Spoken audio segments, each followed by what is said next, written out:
Welcome to part 2 of the warrior archetype. In part 1, I spoke about the healthy, balanced warrior, which is the one that we should be striving for. But if you've been following my videos, you'll know by now each archetype has got basically like 3 sides. It's got the balanced side, the undercharged side, and the overcharged side. So these are what we call the dark sides or the shadow sides of this archetype. And that's what we're going to take a look at in today's video. Now, before we do that, I just want to make something clear. Technically, the warrior archetype is seen as a male archetype. But I don't really agree with that. I think male and female both have these archetypes within them. So the theory goes that the queen taps into a lot of the warrior archetype, you could say, energy. So this applies to both genders. It's not a gender specific thing. The warrior archetype is something we all have. It's the aspect that we tap into when we want to bring about change, when we want to protect, or we need to fight, when we need to stand strong in times of adversity. It could be standing strong in an emotional, difficult time. We also tap into this archetype when we go to work, when we have to pay the bills, make a living, do what we need to do. This is the archetype of action. So it represents everything that we do in terms of taking action and getting things done. And if this side of us isn't fully developed, we're going to struggle to do that. We're going to crumble under the pressure. And that's what we're going to take a look at today. Now, I want to add something to part 1, but it flows into part 2, so it's important. And I did state this, but I'm just going to state it a bit more clearer. The warrior needs aggression. That's its sword. The warrior side of us uses the sword, which is aggression. Now, a lot of people look at aggression, they don't fully understand it. And a lot of them see it as a bad thing, it's negative. You shouldn't have any type of aggression in your life. Mostly, they've got a point because what they're talking about is their perception of what aggression is. Usually they're talking about the imbalanced warrior's aggression, which is destructive, which is something you shouldn't be striving for. But what I found in the martial art training and working with people, in general, people have a misunderstanding of what aggression is. I've seen that when I talk about aggression, people have this image of anger in their minds, which is totally not true. And I'm going to explain it to you like this. When you face a difficult time ahead of you, let's say it could be a financially difficult time. Maybe you lost your job and things are not looking bright. You're going to have to tap into the warrior archetype to survive, to fight and bring about change and, expand and move forward. But you're going to have a certain amount of aggression with that. And with aggression, I don't mean anger. What I mean is looking at this adversity that you're going through and saying, I'm not going out like this. I'm not going to go and lay down and let life kick me and just surrender. Not a chance. I'm going to keep fighting. I'm going to find something to do. I'm going to fight my way through this, protect my loved ones, and create a success story. Pretty much like being your own hero in that situation. That's the aggression I'm talking about. That refusal to surrender. That drive to say, I will pull this off. I will make it. That's what I'm talking about.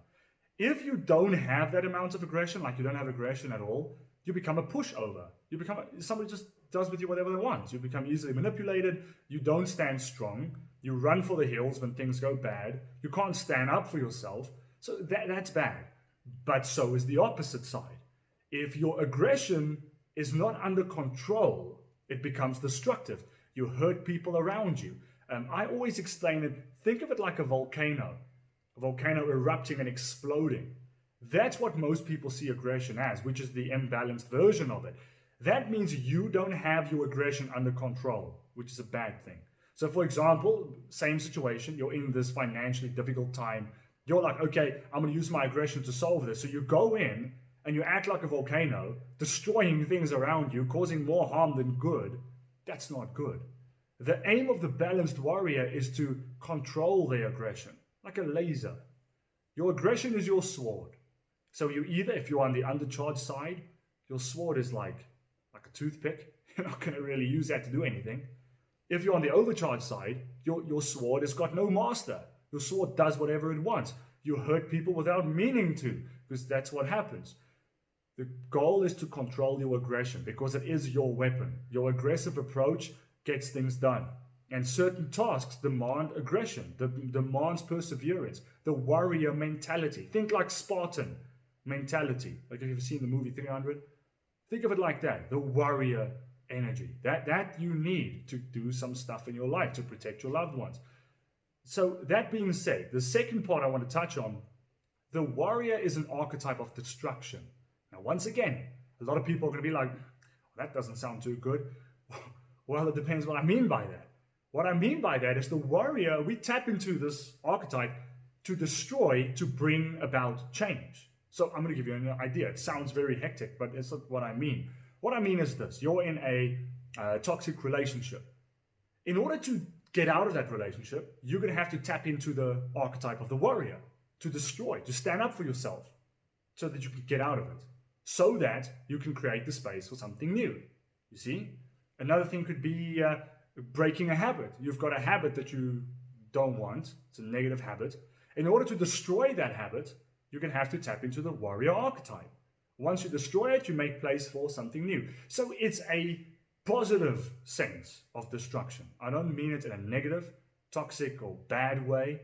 You need that type of archetype, that type of energy, if you will, to be able to destroy the things you don't want. Okay, so that you can make space for the stuff you do want. Otherwise, you won't be able to do it. So those are the two important things that I want to get into about the warrior archetype. Now, that being said, let's jump into the two sides here. Okay, so first off, we have on the undercharged side, we have what's called the masochist. And then on the overcharged side, we have someone called the sadist. Now, I like to refer to it as the bully, which is kind of, it's just a better description. People understand it a little bit better. So what we're going to do first is we're going to talk about the undercharged warrior first. Okay, so this is what we're talking about, the masochist. Now, how I like to explain it to everyone is, once again, the warrior has a sword. And what the masochist tends to do is they take their sword and they turn it on themselves. This is very important. So number one, this person's got like a very harsh inner bully, if you put it that way. Like not an inner critic as much, more like they beat themselves up. So they would tell themselves the whole time, look at what you've done, that was stupid, how dumb are you, yes, you're useless. They keep beating themselves up, and this leads them to inaction, okay? The undercharged warrior, which means your warrior spirit, if you want to use that terminology, is weak. It's undercharged. So a couple of traits you'll have is you won't have drive, okay? So you won't have a lot of motivation to get things done. You'll be pretty lazy, if you put it that way. There's no drive to do anything. You're just kind of moseying through life. Your warrior spirit is weak. Your fire inside is weak. And that's what you want to fix or work on if you're on the undercharged side. Another thing that the undercharged warrior would do is they're in general not very brave people. Okay, so think of it like this. You're in trouble. Okay, let's say a group of people attack you and you're in trouble. And you got your friends looking at you.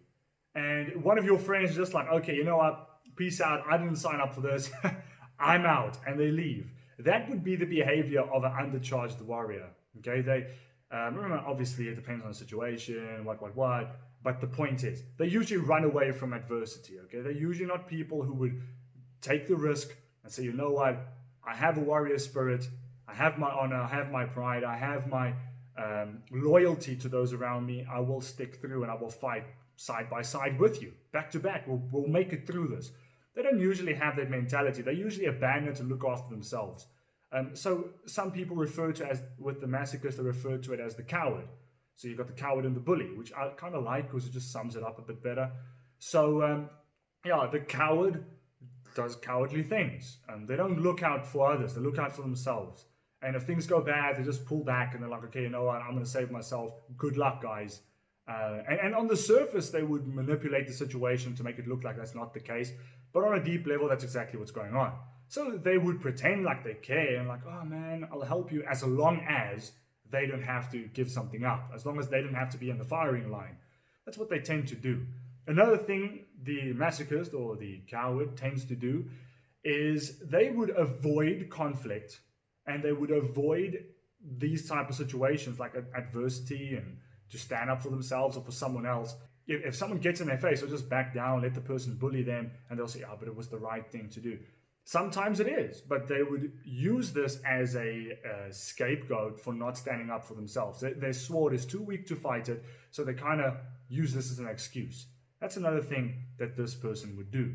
Lastly, on the coward or the masochist, is they tend to, like I said, they don't have a lot of drive, so they don't really work towards things. They tend to touch and go a lot. So, for example, they get inspired, they have this idea, like, you know what, I want to start this new business, and they're all fired up for the first while, and then they just die down, and then they would make an excuse and get out of that, and then take something new on.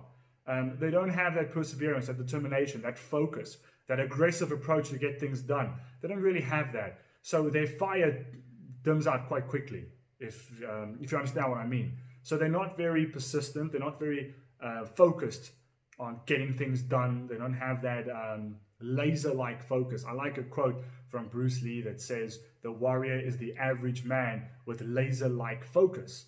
And that's very true. You have to have that laser-like focus. That's why the warrior gets things done. That part of yourself that does the mission, regardless if it seems possible or not, that's what the warrior does. And the undercharged warrior tends to lack in that department. They tend to wish things would just come to them. They don't work. When things get tough, they kind of give up and they're like, okay, I'm not going to do this. That's what the undercharged warrior archetype would do. So if your aspect of the warrior, your warrior side, is undercharged, you're likely to do those things.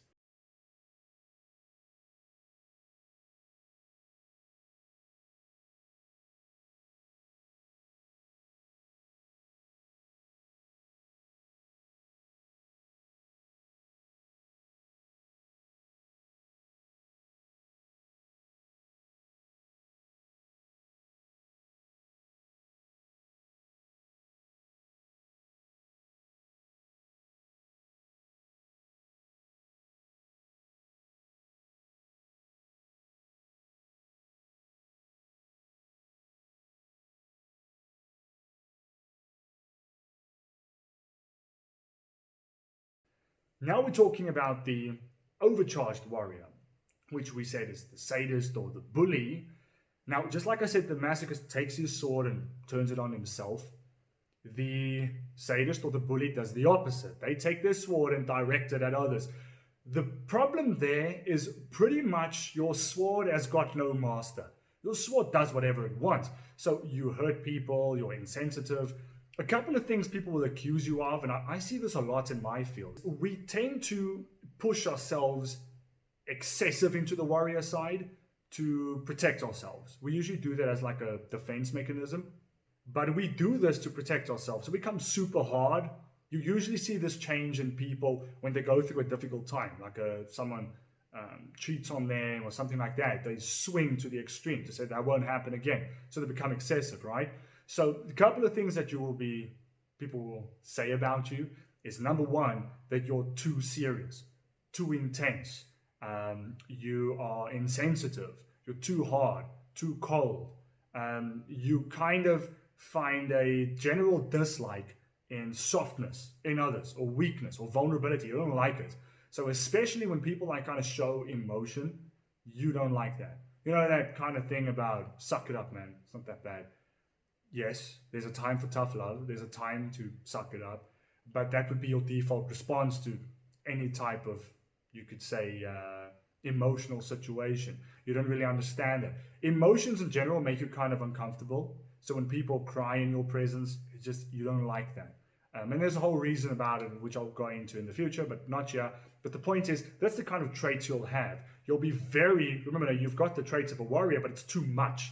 So you'll have problems with relationships, especially because you don't kind of connect. You have this shield. Your boundaries are like heavy, excessive. Where the person who's the masochist, the undercharged warrior, they tend to lack boundaries. Okay, big time. Where on the other side, you've got boundaries of freaking steel. Okay, people don't get in. So you're not approachable. And this kind of happens when you tap into the warrior side. And remember, throughout our life, we fluctuate. It depends what we go through. So sometimes you see, hey, I'm leaning towards the excessive side. I need to correct that a little bit. Or I'm leaning towards the undercharged side and I need to correct it. So it's constant correction on your part because we go through experiences in this life. It tips us to one side of the scale and we just have to straighten it out. But we have to see it early on. And we can do it with self-awareness and just general mindfulness of how you change throughout the times. And that's why relationships are so cool. You get feedback constantly from your environment. And we just have to be humble enough and you could say aware enough to see the signs and do the necessary corrections. So you become too much in the warrior. You become intense, you become stubborn.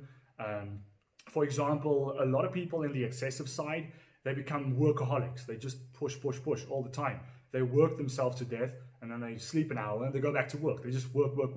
Usually this is the behavior of the excessive warrior. Remember, the warrior is action-based. So if you're excessive in that department, you're going to be like superly focused on action, on doing, on results, on achieving. That's like all you're going to do. You're going to push. So that usually happens with the excessive warrior. And obviously there is the side, if you're leaning a lot towards it and you become like proper sadist, bully, then obviously the name says it all. You bully people. You take your sword and you just slash people all around you. You become a destructive individual. And usually a lot of the times when you're leaning like, not a little bit, but if you're leaning a little bit more towards it, you hurt people and you don't mean it. Okay?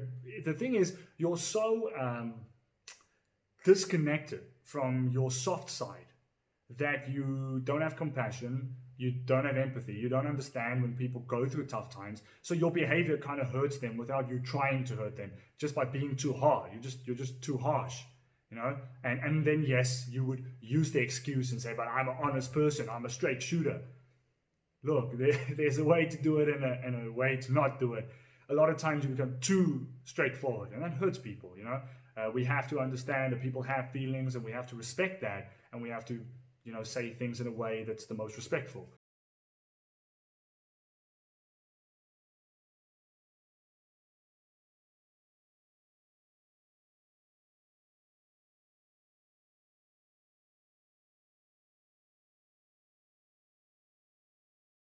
You can't just say it. Obviously, there are times, once again, balance. There are times that's kind of necessary just to say it. This is how it is, man. Deal with it. I'm not going to sugarcoat it, but you can't always have that response. And the excessive warrior will always have that response. They don't care how you feel. They don't care how you receive what I'm saying. That's how it is. So they're very like, you could kind of say they're selfish because they have this bubble and they just stay in their bubble. I don't care about you. I just do my thing. And you can follow me if you want, but I'm not here for you.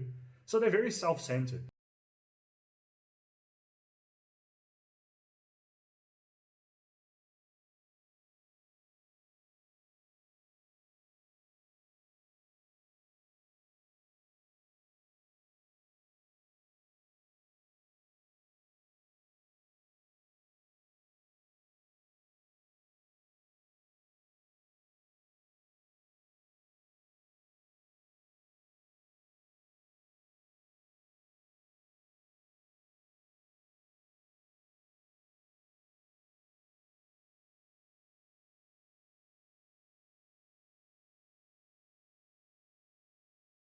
And that leads me to the next point, where if you look at each archetype, which I didn't go to in the other videos, I'm not going to go into it too much, but the other archetypes, they have a mature version and an immature version. And the mature version here is the warrior, and the immature version is the hero. Okay? Now the big difference between the two is the immature version, the hero, is usually the person does what they do for their own gain, for their own glory. They do it for themselves, they don't do it for anybody else. That's usually the immature version, where the warrior, the mature version, does what they do for the people around them. I do it for the betterment of the people around me, to keep them safe, to create a stable environment for them. That's kind of why they do it. The purpose is much bigger than you. It's way bigger than you. And you can see people's power and their, you could say what they can do, their capability skyrockets when their purpose lies outside of them. And you can see this in parents. When you have children, you're suddenly doing it for them. There's a reason bigger than you. And that, like, you become way more functional and better in all levels because you place the purpose for doing things outside of you. There's a bigger reason. It's not just about you. And the hero tends to do that. And a nice story is, think of the, heroes are prominent in movies and storybooks. Now, think of the classic hero thing. I mean, the hero goes, I'm going to give you the example of the two. The hero would go, let's say there's a dragon. We're going medieval times. The guy is over there, the hero is there, and he needs to slay this dragon. So the hero would slay the dragon and make sure everybody sees it. And everybody knows that he did it, and he would make himself this famous character of, look what I did. Yeah? Where the warrior is kind of like slipping away at night, slaying the dragon, going back to sleep. Nobody even knows it happened, but it's solved. That's the mature warrior side coming through right there. Now, this dragon is just a metaphor for anything that you face in life. It could be the bills piling up and you know that you're in financial trouble. The undercharged warrior would put their head in the sand and pretend that it's not there and just wish it would go away. Where the balanced warrior knows that we have to face this dragon. Doesn't matter how big and scary it is, we have to take care of it because that's the only way that it's going to go away. Another thing that I want to add with the undercharged and overcharged warrior is that the masochist, the coward, the undercharged warrior, doesn't have a lot of faith in themselves. They don't think that they can do things. They talk themselves out of it. They doubt themselves a lot. Where on the other side, the sadist, the overcharged warrior, they think they can do anything. They've got an unrealistic expectation of what they're capable of. They want to take on the world and they can take on anything. Where that's unrealistic. The balanced warrior knows exactly what their strengths are, what their weaknesses are, which things they can take on, and which battles are best left alone. So it's important to understand that there are levels and levels here. And we need to strive to become the warrior in its fullness, to cultivate that fighter, warrior aspect of ourselves in a healthy way and not tip towards one of these sides, because that's when the warrior energy becomes destructive, and that's why it's got such a bad reputation, because a lot of people are on the wrong side of the warrior. So I hope this helps you, that part 1 and part 2 helps you to balance out your warrior aspect.